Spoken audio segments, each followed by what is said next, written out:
Kita nga tumutuo sa Ginoo, napabay chance nga mawala kita gikan sa Ginoo. Kita nga mga anak na sa Ginoo, napabay chance nga mahimo na pud kitang anak sa yawa the next day. Ang tubag mga igsoon, wala na. Daghan mga tawo gatuo sila nga karong adlaw pwede nga naa ka sa Ginoo, ugma pud na pud nga iya na pud ka sa yawa. Sayop ka na mga igsoon. Na-proof ang Bible nga nagsulti ka nato nga always constant na ang kita sa Ginoo basta kay anak na kita sa Ginoo.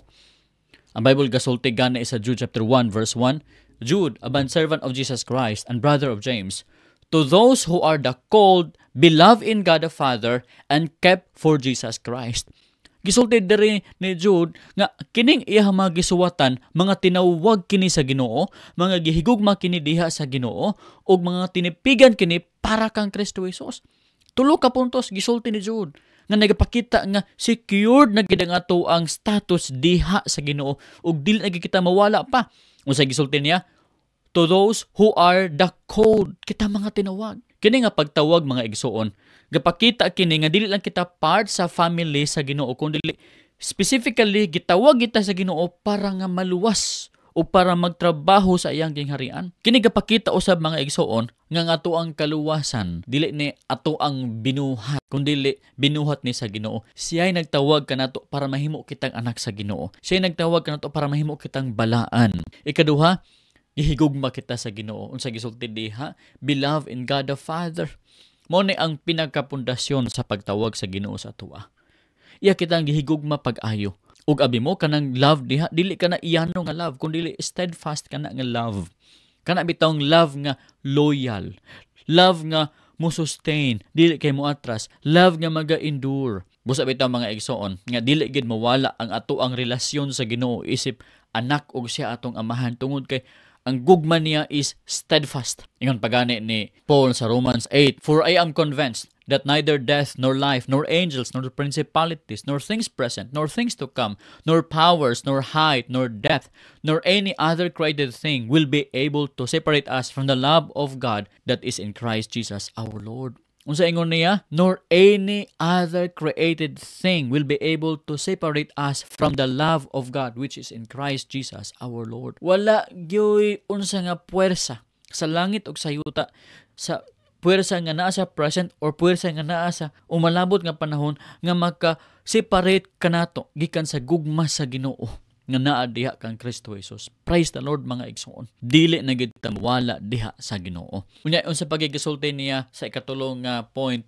ingon niya kept for Jesus Christ. Ingon pa ni Jude nga kini mga tawhana nga iyang gisuwatan, mga tinipigan kini para kang Kristo Jesus. Naay mga false teachings, naay mga persecutions nga kusog kaayo nga muhapak sa ilang pagtuo, nga maga-challenge para mawala ilang pagtuo, para mawala sila sa Ginoo. Pero si James nagpasalig kanila nga they were kept for Jesus Christ. Mga tinipigan sila og dili gid mawala sila diha kang Kristo Jesus. Kanang pulong diha nga kept, nagpasabot ka na nga gi-safeguard sila sa Ginoo hangtod nga ilahang pagtuo mahimo kining mature ug moabot kini pagbalik ni Kristo Jesus. Ug dayon ma-unite dayon sila kang Kristo Jesus. Sa ato usab mga igsuon mao usab. Ang Ginoo nagatipig kanato, nagatipig sa tong pagtuo actively, daily, taga-adlaw siya gatipig sa tong pagtuo hangtod nga mabalik si Kristo Jesus ug kita mahiusa kang Kristo Jesus inigbalik niya. Ang ka-remember ka mo sa panahon nga si Peter gitintal ni Satanas nga i-deny niya si Kristo Jesus.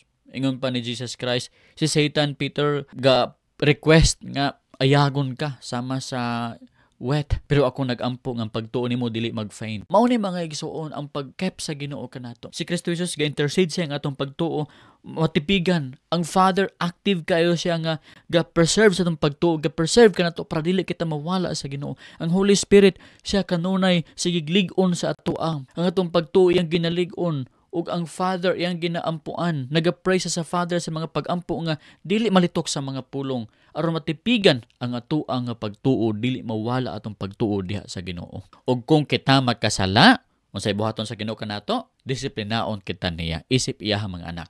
Kung basahon nimo ang Hebrews chapter 12 verse 5 down to verse 11, makita nimo diha nga si bisan kinsa gihigugma sa Dios iyang ginadisiplina. Ug katong mga tawo nga dili niya ginadisiplina, mga anak to sa gawas, dili gid anak sa Ginoo. Kung ikaw nakasala ka o anak ka sa Ginoo, expect nga disiplinaon ka sa Ginoo. kay anak man ka sa Ginoo. Pero dili ka anak sa Ginoo, dili ka disiplinaon sa Ginoo. Busa, mas maguol ka kung walay sakit, walay problema, walay disiplina, mabot sa imong kinabuhi kung makasala ka, kaya nagpakita lang na nga dili ka anak pa sa Ginoo. Ug na pa kay may balita, gisulti pa sa Jude 24:25 nga ang Ginoo kakaya sa pagtipig kanimo. Ingon pa sa Jude 24:25, "Now to him who is able to protect you from stumbling and to make you stand in the presence of his glory blameless with great joy. To the only God our Savior, through Jesus Christ our Lord, be glory, majesty, dominion, and authority before all time and now and forever. Amen." Atong Bisayaon, usay gisulti sa pulong sa Ginoo, karon ngadto kaniya nga kakaya sa pagprotect kaninyo gikan sa pagka-stumble, gikan sa pagkatumba, gikan sa pagkahulog. Siya kakaya sa pagprotect kanimo gikan sa pagkatumba, gikan sa pagtuo. Ang meaning ani is kakaya ang Ginoo sa pagprotect sa imong faith nga dili mawala. Kana bitong dili kami mong apostate ba nga motalikod ka na sa Ginoo. Ang imong pagtuo always ginagatubang sa Ginoo. Kakaya ang Ginoo nga mo-protect sa imong faith nga always ka na moatubang sa Ginoo. Kakaya ang Ginoo nga mo-protect ana gikan sa biya sa Ginoo. Naay time nga ang mga pagsulay o mga wrong teachings mo atake sa pagtuon nimo ug naay chance nga motalikod ka sa Ginoo. Matumba ka, ma-fall ka. Pero kakaya ang Ginoo sa pag-preserve sa faith nimo, sa imong pagtuo, sa imong kinabuhi nga always ka magabarug at tubangan sa Ginoo.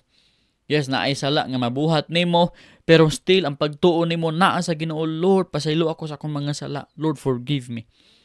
Ginoo kakaya sa pag-protect sa imuhang pagtuo nga dili ka mawala.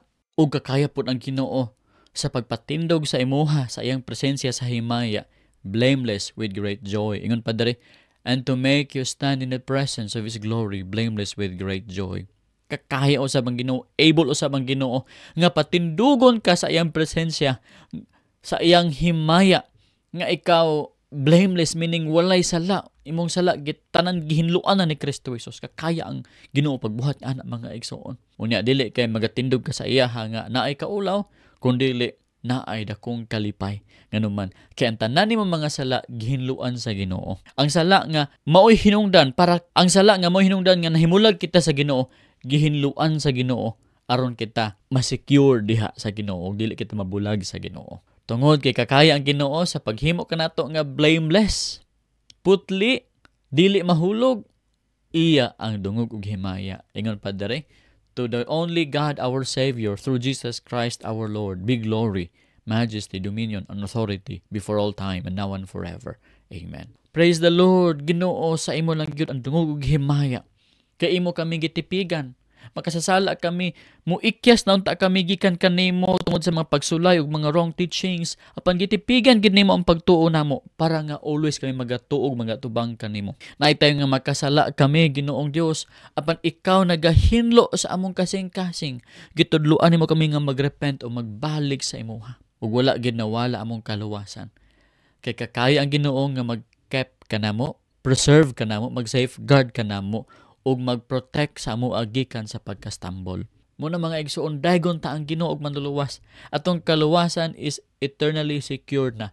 Naapa kita sa kalibutan, pero siguro na kita nga luwas. Kinsa na ni Guro? Of course, ang unang-una ang Ginoo. Siya ang nagtawag kanato, siya ang nahigugma kanato, siya ang nag-preserve kanato. Praise the Lord.